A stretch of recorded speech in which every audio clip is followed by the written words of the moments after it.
Olá, meus irmãos, a paz do Senhor, sejam mais uma vez bem-vindos ao nosso canal. Aqui, Raimundo Alves, evangelista da Obra do Senhor, em Araguaína, Tocantins. E estamos hoje aqui para mais uma aula, mais um vídeo do projeto Apoio à Escola Bíblica Dominical. Esse projeto que visa explicar a lição, dar esse reforço da aula para os irmãos que estão aí atuantes, ministrando na Escola Bíblica Dominical. Como você sabe, o nosso conteúdo aqui é diferenciado.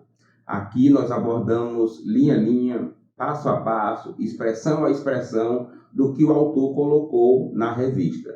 O nosso foco aqui é trazer para você uma visão teológica, mas também pedagógica, não é? Abordando as palavras, as frases, os conceitos que o autor abordou na lição estudada. Eu sempre gosto de pedir aqui no início, por favor, se inscreva no canal, dê o like e compartilha. Quando você compartilha, você está informando outros irmãos do nosso trabalho, do nosso projeto. E as pessoas que atuam aqui no YouTube sempre pedem isso, porque é assim que funciona aqui. Quanto mais pessoas interagem, quanto mais você interage, mais ele informa para outras pessoas quando estão pesquisando sobre a Escola Bíblica Dominical. O nosso projeto, a nossa intenção do nosso projeto é ajudar a todos. Então eu peço, nos ajude aí se inscrevendo e também compartilhando o nosso material.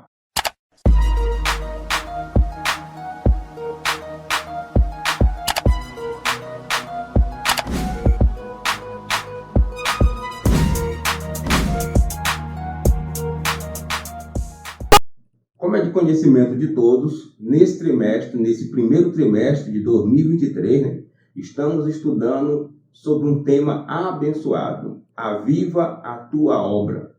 E é um conjunto de 13 lições que estamos estudando sobre poder de Deus, avivamento, unção do Espírito Santo, trabalho e agir do Espírito Santo. E hoje estudaremos a lição de número 5, que tem como tema o avivamento na vida da igreja. A leitura bíblica da lição de hoje está em Atos, no capítulo 2, que registra ali aquele momento do episódio, do batismo do Espírito Santo no dia de Pentecoste ali na igreja primitiva.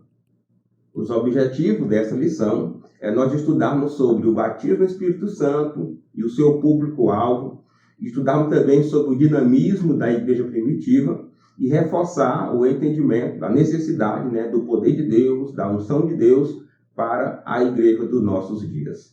O que motiva essa lição, a motivação dela, o porquê ela deve ser estudada, é corrigir entendimentos errados, interpretações erradas sobre o dia de Pentecostes, sobre o batismo do Espírito Santo, e também tentar combater essa frieza que está tomando conta de muitas igrejas, reforçando o posicionamento avivado do poder de Deus, da unção do Espírito Santo para a igreja atual. A dica de leitura e pesquisa para esta aula é você estudar livros da área de pneumatologia, que fala sobre o Espírito Santo, a atuação dele, o papel dele na igreja, e também livros que abordem sobre eclesiologia, ou seja, sobre a igreja. Você precisará andar no mínimo nesses dois caminhos para poder ministrar uma boa aula nessa lição de hoje. A lição de hoje está dividida no seu formato padrão, 3 tópicos. O primeiro tópico é dividido em 3 subtópicos, o segundo é um pouco mais rápido, apenas 2 subtópicos, e o terceiro tópico, 3 subtópicos. Eu sempre reforço que é importante a gente conhecer a estrutura da lição para melhor adequar o que a gente vai estudar, o que a gente vai falar para a igreja dentro do tempo que for passado para nós. Assim sendo, vamos começar a nossa aula de hoje. E nós sempre começamos pela introdução. A introdução é o primeiro momento da aula. É o primeiro contato do ministrante com o público. E aqui precisamos expor de forma resumida o que nós iremos estudar. Vamos ver então o que o autor abordou aí na revista. Nos primórdios da igreja, o povo de Deus era avivado e caminhava sob a direção do Espírito Santo. Por isso, Nesta lição, estudaremos o papel do enchimento do Espírito no avivamento primitivo. Aqui o autor faz uma abordagem sobre a igreja primitiva, como que ela agia, como que ela vivia. Era uma igreja avivada e por isso era guiada pelo Espírito Santo. Ou seja, as suas decisões, o que ia fazer, o que não ia fazer, toda a estrutura da igreja primitiva era guiada e conduzida pelo Espírito Santo. E isso fez dela uma igreja avivada. Analisaremos o aspecto dinâmico da igreja e, finalmente, teceremos algumas considerações quanto ao dinamismo avivado da igreja primitiva para os dias atuais. Na aula de hoje, nós estudaremos sobre o dinamismo da igreja primitiva, ou seja, como ela fazia a obra de Deus, como que pregava, como que os sinais aconteciam, quais eram as características dessa igreja que é considerada a igreja avivada. Nós iremos conhecer a verdadeira característica de uma igreja avivada, de um cristão avivado. E no último tópico, nós iremos estudar como que isso pode ser usado, aplicado no dia a dia da igreja. Nós iremos reforçar sobre a necessidade de, a cada dia mais, a igreja atual se comportar parecer com a igreja primitiva. E nós iremos estudar agora o primeiro tópico da lição. Vai falar sobre o batismo no Espírito Santo e o público-alvo. Ou seja, para quem é o batismo no Espírito Santo? Quem deve buscar? Quem pode receber? Para isso, o autor separou 3 subtópicos para a gente analisar sobre a importância do batismo no Espírito Santo e qual é o seu público-alvo. O chamado abrangente de Jesus. A primeira condição para receber o batismo no Espírito Santo é passar pela experiência de salvação, sendo necessário arrepender-se e crer no Evangelho. A segunda condição é obedecer a Deus, pois nosso arrependimento e fé deve apresentar frutos dignos. E a terceira condição é santificar-se, pois sem santificação ninguém verá a Deus. Aqui, no início deste subtópico, o autor apresenta 3 condições para alguém receber o batismo do Espírito Santo. O primeiro é ser salvo, receber a salvação de Deus, abrir seu coração e entregar a sua alma para Jesus. Isso envolve arrependimento e crença, não é? Se arrepender e crer. A segunda condição é a obediência, e a obediência está relacionada ao nosso testemunho, não é? A nossa vida aqui na terra. Nós temos que obedecer a Deus, a sua palavra, ter uma vida de retidão para conquistar outras pessoas para Deus.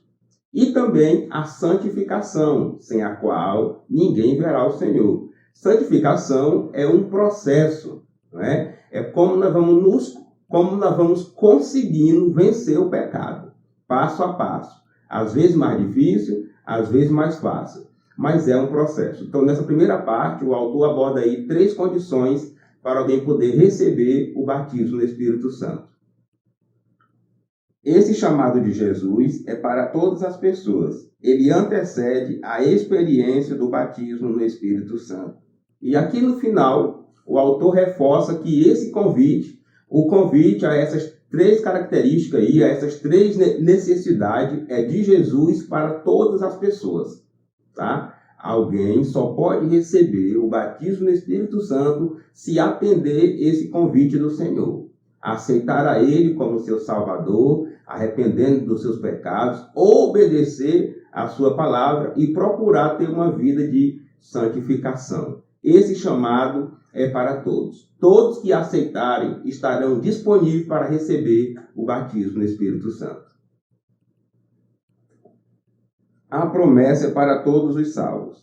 Os primeiros a receberem essa manifestação do Espírito Santo foram os discípulos que, salvo, se reuniram no cenáculo para perseverar em oração. Eles esperavam o cumprimento da promessa feita por Jesus. Os primeiros a receber o batismo no Espírito Santo foram os discípulos, que resolveram ficar em oração lá no cenáculo.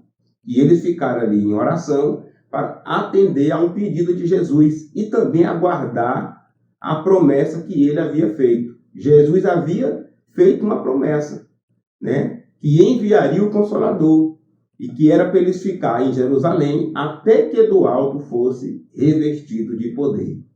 Eles ficaram ali e aconteceu o cumprimento da promessa que Jesus havia feito.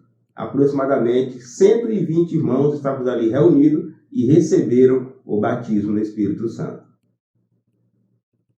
Ao final de Atos 2, o apóstolo Pedro afirma que a promessa diz respeito a vós, aos vossos filhos e a todos os que estão longe, a tantos quanto Deus, nosso Senhor, chamar.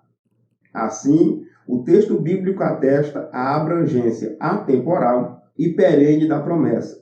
O batismo no Espírito Santo é para todos os salvos, em todas as épocas, culturas e geografias.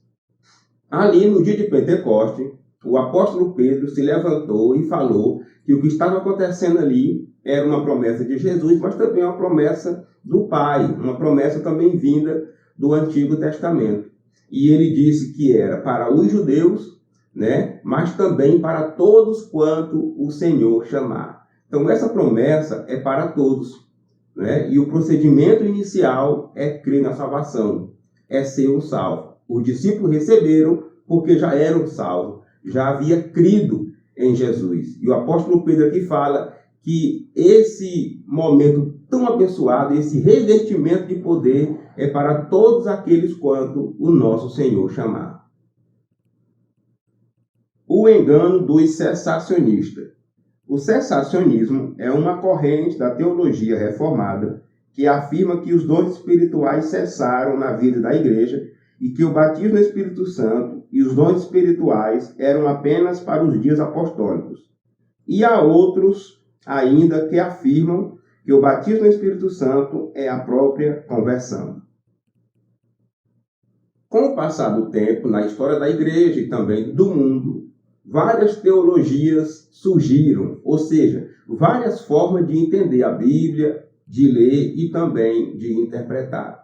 Uma delas é a teologia cessacionista, ou seja, a teologia que acredita que o batismo no Espírito Santo e os dons espirituais já cessaram. Por isso a palavra cessacionista, porque eles acreditam que já cessaram. Eles não acreditam que hoje alguém possa ser batizado pelo Espírito Santo e ao mesmo tempo receber e fazer uso dos dons espirituais. Mas, pela palavra do apóstolo Pedro, ali no dia de Pentecoste, nós entendemos que é sim para todo o tempo, enquanto o Senhor chamar, enquanto o Senhor nosso Deus salvar. Como pentecostais, afirmamos o batismo no Espírito Santo com evidência física de falar em línguas estranhas, bem como a atualidade dos dons espirituais na vida da igreja. Essa realidade espiritual perpassa todas as épocas, culturas e geografias em que haja um salvo em Cristo.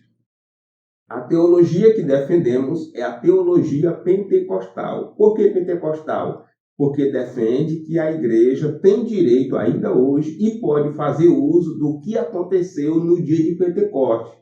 O batismo no Espírito Santo, o revestimento de poder, receber poder de Deus, receber unção do Espírito Santo e os dons espirituais. Por isso somos chamados de pentecostais. Acreditamos que esses dons, que o mover do Espírito Santo, ele é atemporal, ou seja, ele é para todo o tempo. Ele não ficou limitado só aos dias apostólicos. Não ficou limitado só à igreja primitiva, não. Mas passou para todos os dias, passou para todos os tempos. Enquanto tiver salvo na terra, enquanto tiver crente na terra, enquanto tiver cristãos aqui na terra, é possível receber o batismo no Espírito Santo e é também possível ser revestido desse poder e fazer uso dos dons espirituais. Vamos então concluir este primeiro tópico. Nós estudamos que o convite de Jesus, o chamado, a mensagem dele é para todos, inclusive para todo o mundo, né? Todos podem ouvir essa mensagem de Jesus e alcançar e ser alcançado pela sua salvação. Nós vimos também que o batismo no Espírito Santo são para esses que já aceitaram a Jesus como Salvador. São para todos os salvos, em todos os tempos, em todas as épocas. Nós estudamos que existe algumas teologias diferentes, inclusive a cessacionista, que acredita que cessou e ficou parado só no tempo dos apóstolos. Mas nós, pentecostais, acreditamos diferente. Acreditamos que, enquanto a igreja existir aqui na terra, que tiver salvo, podem sim receber o batismo no Espírito Santo e também fazer uso dos dons espirituais. Nós podemos também aplicar esse primeiro tópico em algumas situações. Primeiramente, combater um ensinamento errado sobre eleição de Deus, que alguns dizem que Deus já separou uns para ser salvo e elegeu outros para ser condenado. Essa mensagem está distorcida, porque o convite de Jesus é para todos, né? É para toda a humanidade.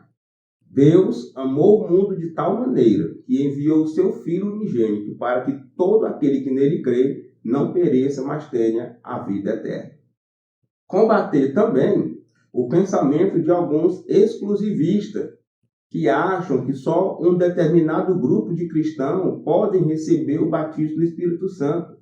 E com isso, alguns até se colocam querendo ser mais crentes ou mais espirituais do que outros, né? Ora por outra, a gente topa um assim.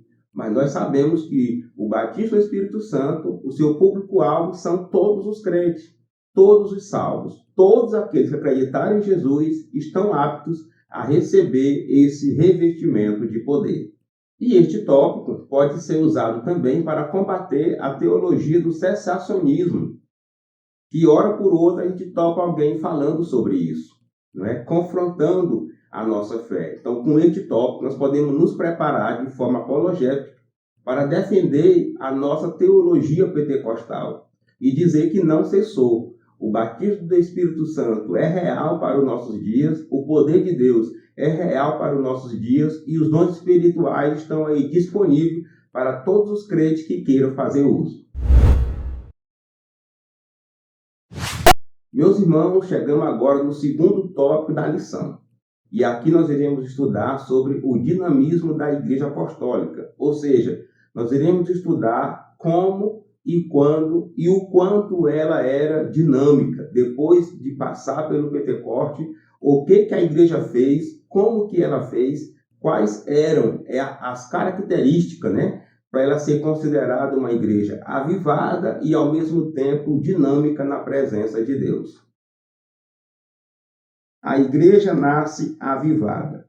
Do ponto de vista histórico, a igreja passou a existir no dia de Pentecostes e ocorreu sob a atuação direta do Espírito Santo.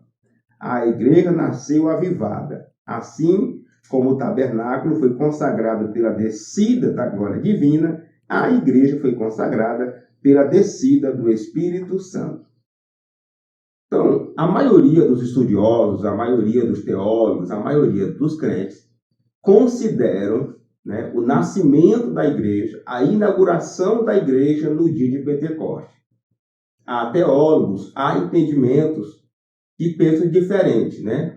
Que a inauguração ocorreu ali em João no capítulo 20. Mas vamos seguir aqui o pensamento do autor. A igreja nasceu avivada. A igreja nasceu no dia de Pentecostes. Ali foi uma espécie de inauguração da igreja do Senhor. E o autor faz aí também uma rápida comparação. Ele compara a inauguração da igreja, né? O nascimento da igreja, com também a inauguração do tabernáculo. O tabernáculo foi impactado pela glória divina lá no deserto e a igreja foi impactada pela descida do Espírito Santo lá no cenáculo. No Pentecoste, o Senhor da igreja iniciou o maior avivamento da história humana. Aqui nós temos o resultado desse mover do Espírito Santo no dia de Pentecostes. O maior avivamento da história do mundo, da humanidade. Lendo o Antigo Testamento, nós presenciamos ali muito poder de Deus, muito milagre, muita maravilha, muito avivamento.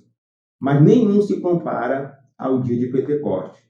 Porque aquele avivamento na igreja primitiva contaminou a igreja, contaminou o mundo, e ainda hoje nós vivemos seus efeitos. A igreja depois do Pentecostes. Os sinais do poder de Deus nos Atos dos Apóstolos podem ser resumidos assim: conversão e batismo, os quais eram frutos do avivamento espiritual. Então, o poder de Deus, ele é algo espiritual, dado pelo Espírito Santo, porém ele tem seus frutos. O poder de Deus pode ser visível. E o autor aborda aqui, baseado na leitura bíblica, no episódio do dia de Pentecostes, que 2 sinais do poder de Deus é conversão e batismo. Vamos observar aí que é um pouco diferente do que muita gente acredita hoje. Que poder de Deus é pula-pula, é grita-grita, é roda-roda, é shekinah, é quebra para ali, quebra para lá. Mas o autor que está abordando, baseado ali no dia de Pentecostes, né, que o sinal é conversão e batismo. Ou seja, o poder de Deus é para a salvação de almas. Após o Pentecoste, a igreja pregava na autoridade do nome de Jesus, no poder do Espírito Santo, e por isso havia perseverança na doutrina, na comunhão e na oração. Havia também sinais e maravilhas, além de cuidado para com os irmãos carentes. Nesse texto aqui, o autor traz para nós 4 características de uma igreja avivada, baseada ali na igreja primitiva. A primeira característica é que a igreja pregava no poder de Deus, no poder do Espírito Santo. Não era uma pregação meramente humana, meramente intelectual. Era dentro e embasada no poder de Deus. A segunda característica era perseverança, né? Na comunhão, na oração e no partir do pão. Então, uma igreja avivada, ela tem que ter comunhão entre ela, dentro dela. Tem que ter também oração, não é? E tem que ter também compartilhamento. Uma outra característica de uma igreja avivada são os sinais, os milagres, a operação de maravilhas. Irmãos, uma igreja avivada, ela dá lugar ao Espírito Santo. E aí coisas sobrenaturais acontecem. Cura divina, libertação de vidas, libertação de opressão maligna. Vários sinais acontecem, vários episódios acontecem, porque está dando lugar ao Espírito Santo de Deus. E a quarta característica de uma igreja avivada é cuidar, né? Cuidar dos seus irmãos, das suas necessidades, cuidar mesmo de forma humana. Não só orando, não só jejuando, não só fazendo congresso. Não, mas também cuidando do próximo. 4 características de uma igreja avivada que pode fazer muito efeito na nossa igreja dos nossos dias. O avivamento espiritual da igreja apostólica revela um profundo compromisso em 2 esferas. A espiritual, que tem a ver com piedade, palavra e oração, e a social, que tem a ver com comunhão, suprir a carência. Meus irmãos, um avivamento genuíno e verdadeiro, ele abrange essas 2 áreas, tá? A área espiritual e a área social. Na verdade, esse é o cristianismo correto. É a forma correta de uma igreja existir.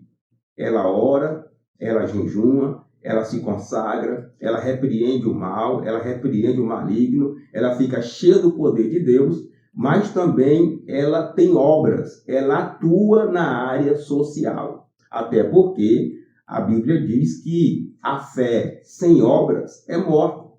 E essas obras, cuidar do próximo, né? Cuidar dos nossos irmãos, cuidar dos carentes, dos necessitados, dos moradores de rua, faz parte do bom testemunho da igreja. Então, aqui nesse subtópico, nós conhecemos as características de uma igreja verdadeiramente avivada. Tem muita gente que se considera avivada, mas essas características aqui não passam pela sua vida, infelizmente. Vamos então resumir esse segundo tópico que nós estudamos. Nós vimos aqui que a igreja nasceu no dia de Pentecostes, então ela nasceu avivada. A igreja, Ela iniciou com Jesus, primeiramente só com ele, depois ele foi chamando ali os seus discípulos, a igreja foi crescendo, mas o que é considerado mesmo a sua inauguração, o seu nascimento, é o dia de Pentecostes. Nós vimos também sobre o dinamismo da igreja, né? Tudo que a igreja fazia, guiado pelo poder de Deus, nesse batismo do Espírito Santo, nesse revestimento de poder.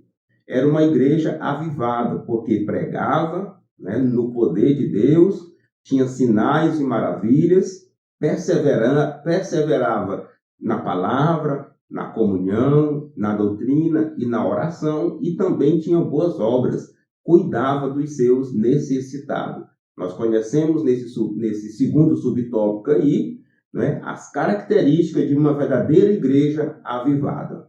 Esse segundo tópico pode ser usado para combater algumas palavras, expressões sobre a igreja, que alguns acham, não é, que a igreja é uma mera organização humana, né? Outros acham que é uma invenção de Constantino, outros defendem e falam que foi Martim Lutero, mas a verdade é que a igreja é uma entidade de Deus, é um organismo espiritual. E por isso ela nasceu avivada, debaixo do fogo do Espírito Santo, né? Nasceu ali no dia de Pentecostes. Então, não é meramente uma organização com CNPJ, não, é o povo de Deus, né? A igreja é esse povo revestido do poder de Deus. Este tópico pode ser usado também para combater algumas igrejas que estão por aí dizendo que são avivadas, até crentes, né, que acham que avivamento é só vir para frente ali no púlpito, pular, saltar na hora da pregação, rodopiar para um lado, rodopiar para o outro, até cair no chão. Mas quando sai da igreja, é falando mal dos irmãos, é fuxicando, não é? Do que adianta um pastor organizar um congresso tão grande e depois ele ir perseguir os seus colegas com fuxico, não é? Com conversas ruins, puxando o tapete de um e de outro? Isso não é avivamento, né? Do que adianta falar 5, 10, 15 línguas estranhas no culto, mas não ter R$1, não ter um pão para alimentar o pobre e o necessitado?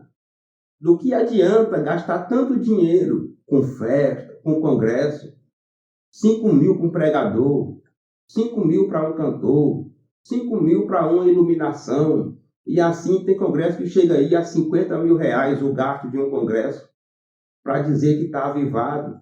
E quando você olha as características da igreja primitiva, não chega nem perto dessa igreja.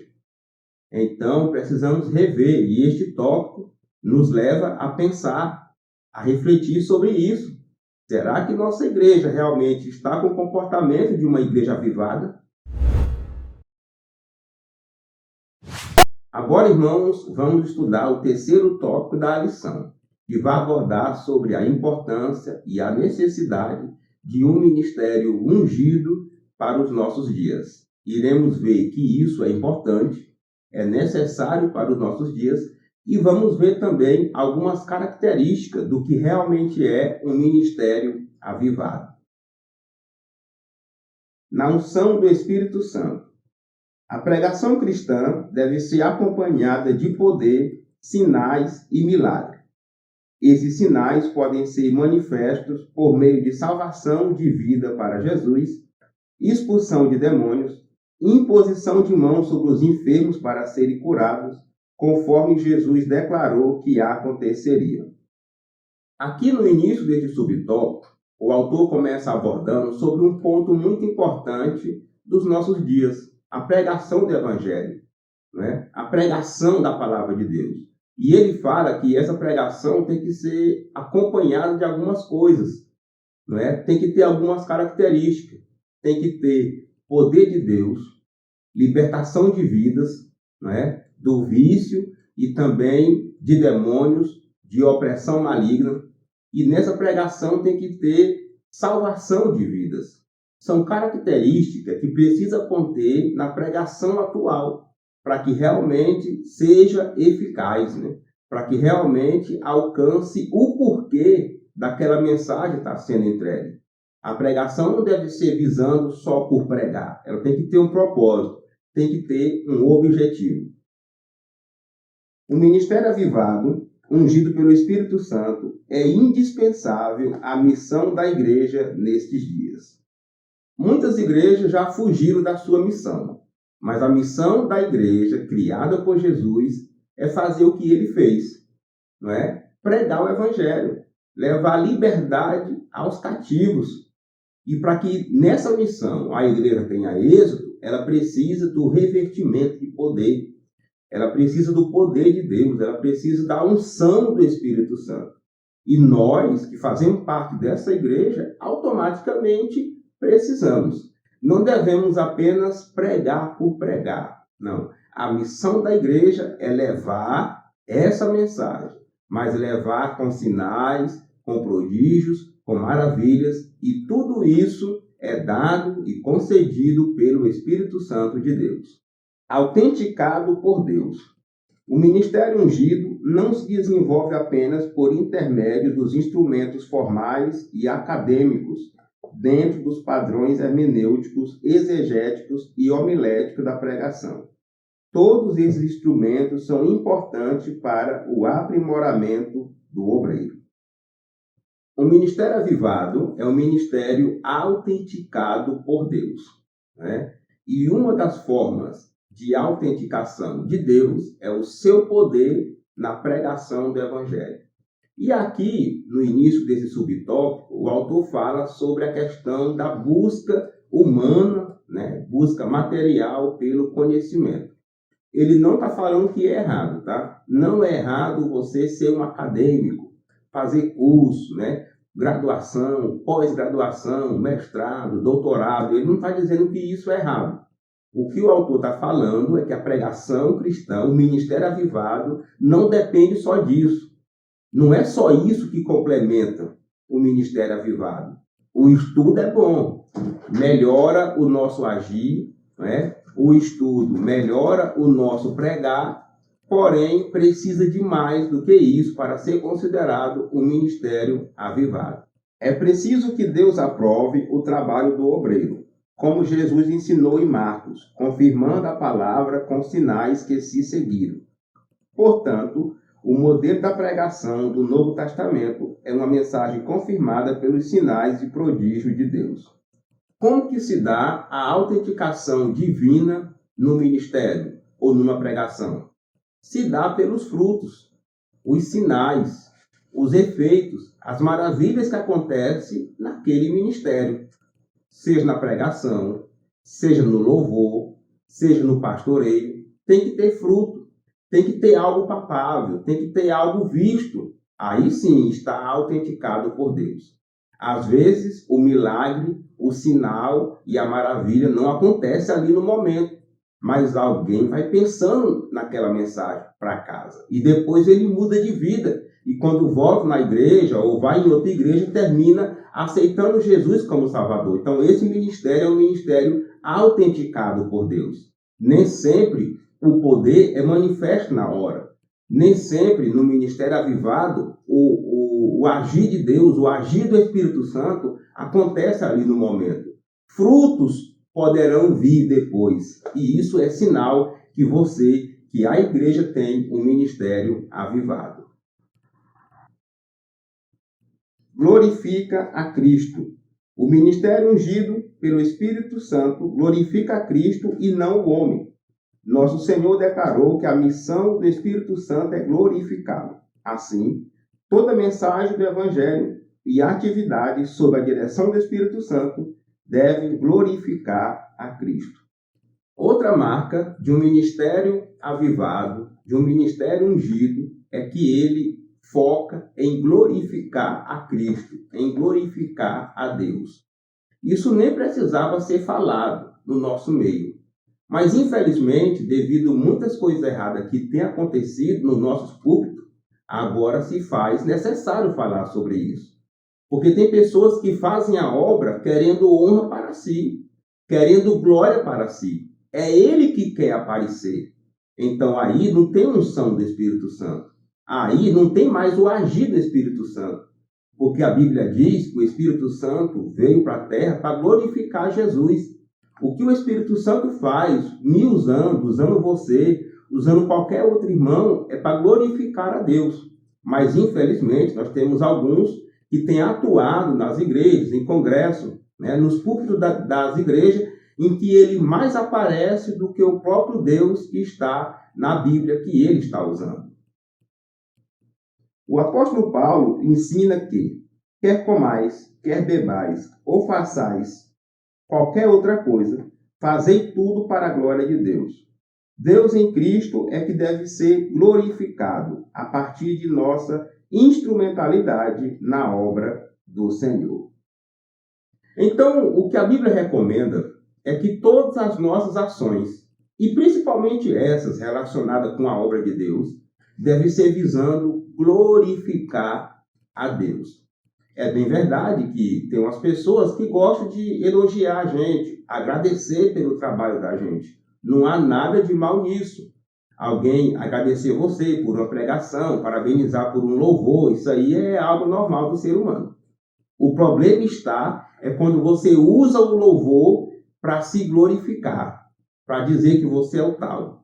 O problema está como alguns pregadores fazem por aí, não é? Que eles querem usar da pregação para fazer fama, para fazer sucesso, para ganhar oferta e assim enriquecer na obra do Senhor.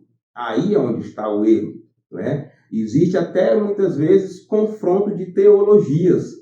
Alguém querendo interpretar algo a mais, trazer uma coisa diferente para tentar mostrar que sabe mais do que o outro.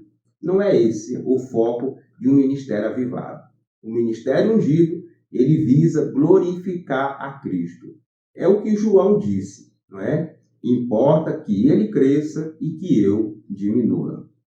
Vamos agora concluir esse tópico que estudamos. Nós vimos aqui nesse tópico que o ministério ungido, né, um ministério abençoado por Deus, é um ministério que a pregação da palavra de Deus é acompanhado por sinais, milagres e maravilhas. Nós vimos também que o ministério ungido é esse ministério que é autenticado por Deus. Deus confirma com poder, com autoridade e com milagres. Vimos também que uma outra marca desse ministério avivado é que ele visa glorificar a Cristo, glorificar a Deus.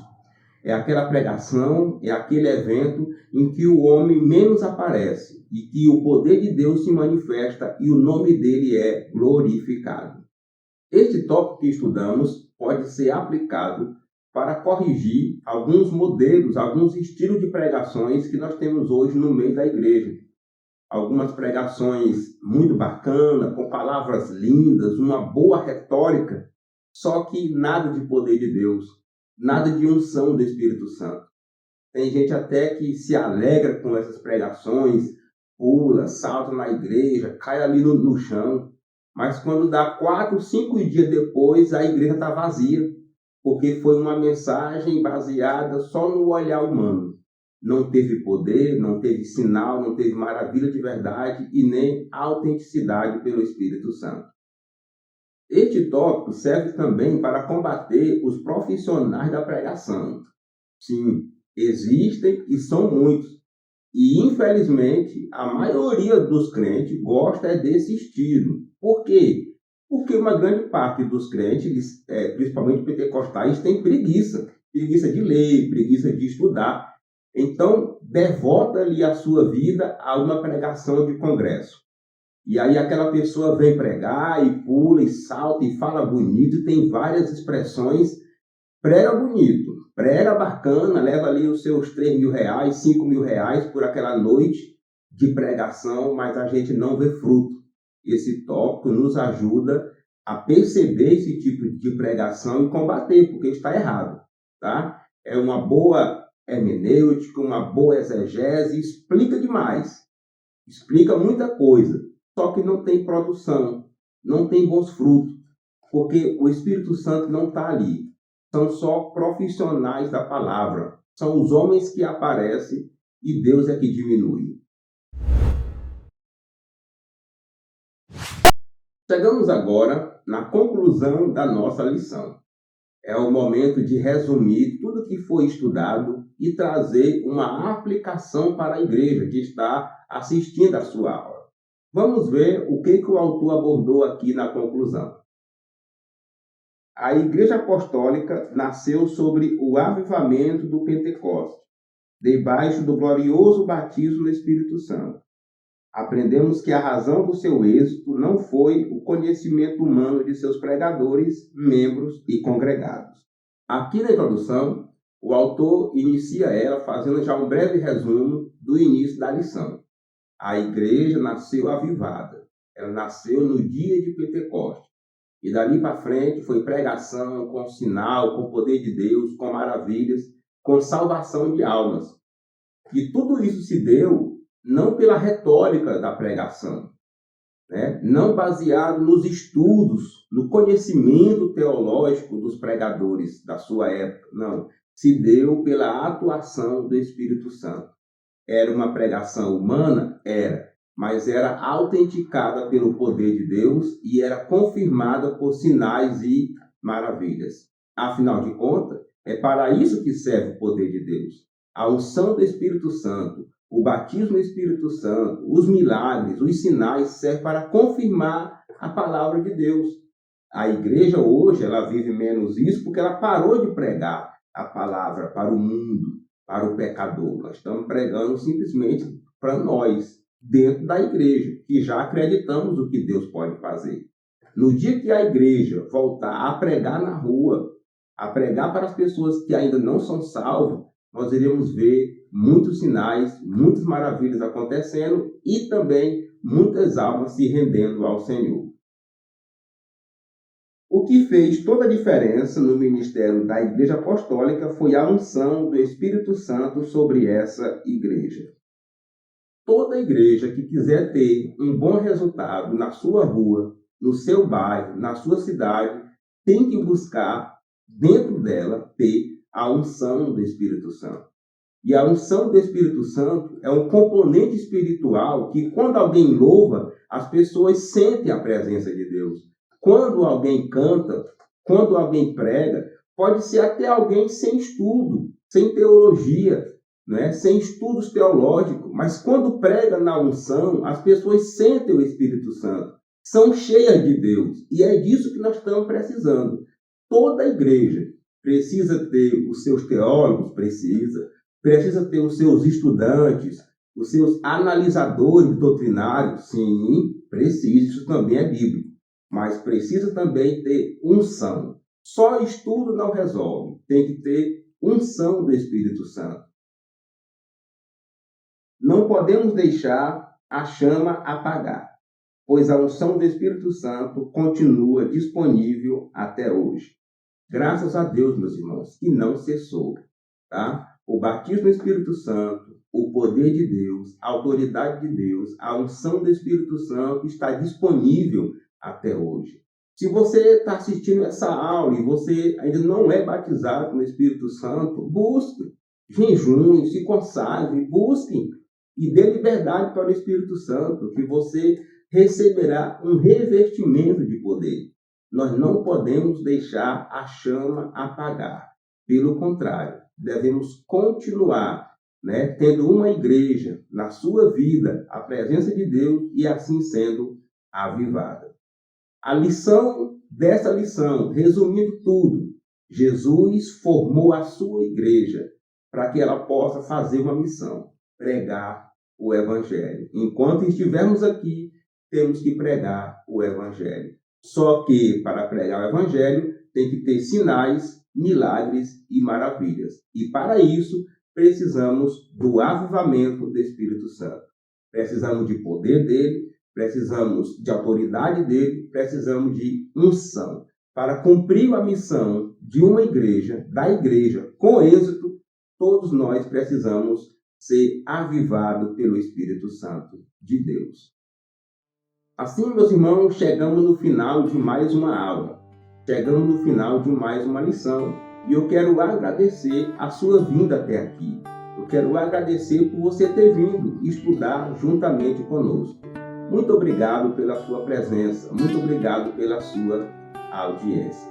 Quero pedir mais uma vez para você se inscrever no nosso canal, dê o like no nosso vídeo, compartilha se você ainda não compartilhou, compartilha aí, copia o link desse vídeo, joga no grupo do WhatsApp para que outras pessoas possam chegar até aqui e também estudar conosco.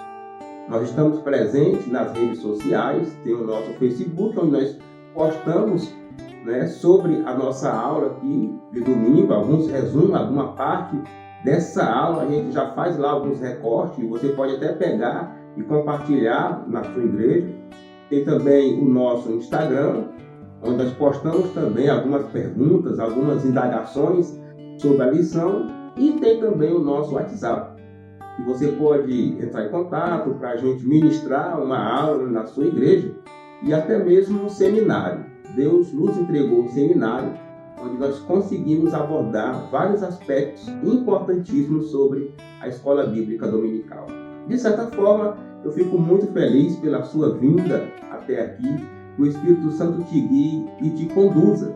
Se você for ministrar essa lição de hoje, essa aula de hoje, que seja uma boa aula, que o Espírito de Deus te guie com palavras, expressões que venha avivar os irmãos que estão ouvindo, que você possa realmente transmitir aquilo que o Espírito Santo quer falar na igreja que você vai ministrar. Que Deus te abençoe e, se Ele nos permitir, na próxima aula, na próxima lição, estaremos aqui de volta.